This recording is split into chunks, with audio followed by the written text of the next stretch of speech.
Boy grows up in darkness and leaves after giving strange note. In this video, I'm investigating the strange life of Kaspar Hauser. Let's begin.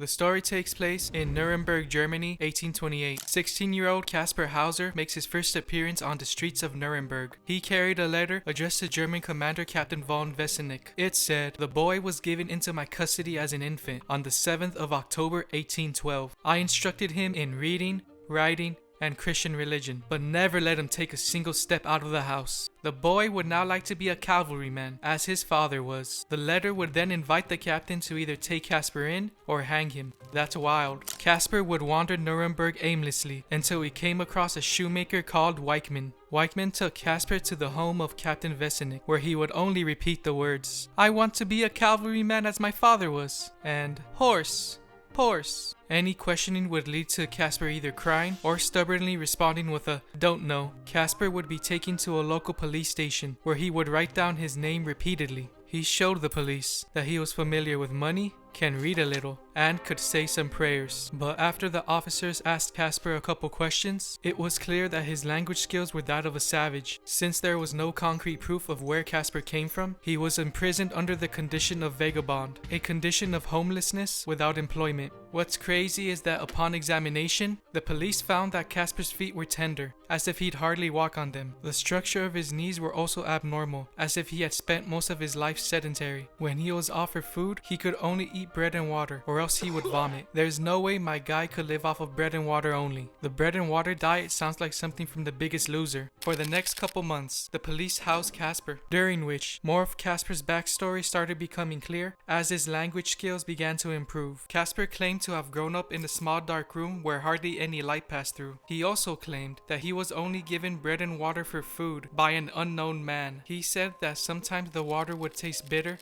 and he would fall asleep. When he awoke, he would be dressed in clean clothes, hair cut, nails trimmed, and his room cleaned. The man who imprisoned Kaspar had only actually been seen once by the boy. As the strange story of Kaspar Hauser began to spread, rumors began to brew that the boy was of royal bloodline. Other rumors claimed that he was a fraud. The boy's story was spreading like wildfire, and people couldn't get enough of him.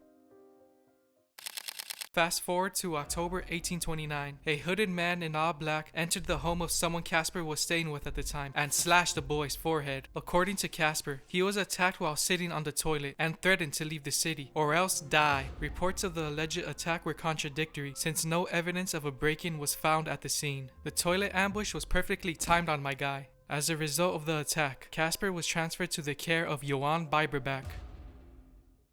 April 1830. Kaspar was involved in a pistol accident. Shots went off in Kaspar's room at the Biberbach home. Kaspar's escort rushed into the room and found him bleeding from his head. The boy claimed that he had slipped while on top of a chair and accidentally pulled on the gun while falling. There were doubts if the accident was real or if Kaspar staged it for attention. The uncertainty of the accident soured Kaspar's relationship with the Biberbachs, and he was transferred to someone else again. Wealthy British nobleman Lord Stanhope took interest in Kaspar and housed him in late 1831. Initially, he spent a good amount of time and money trying to clarify Kaspar's origin, but found nothing to his disappointment. The lack of evidence in Kaspar's story brewed distrust and caused Stanhope to abandon him in late 1832. December 1833. Kaspar was stabbed in the chest. By his account, he'd been lured to Ansbach Court Garden, where a stranger stabbed him while giving him a bag. Policemen searched the court garden and found a small violet purse that contained a note written in reverse. It said, "Hauser will be able to tell you quite precisely how I look and from where I am. To save Hauser the effort, I want to tell you myself from where I come. I come from blank, the Bavarian border, blank on the river, blank. I will even tell you my name, M.L. Hauser died of his wound days later. Major controversy surrounded the death of Kaspar Hauser. One of them was the fact that the note found in the court garden was written and folded the same way Kaspar did. Coincidence? Maybe. Is the enigma of Kaspar Hauser real? Honestly, I'm not sure. There's too many unknowns for us to make a solid conclusion. What is certain is that the strange story of this young boy has and will be talked about for years to come.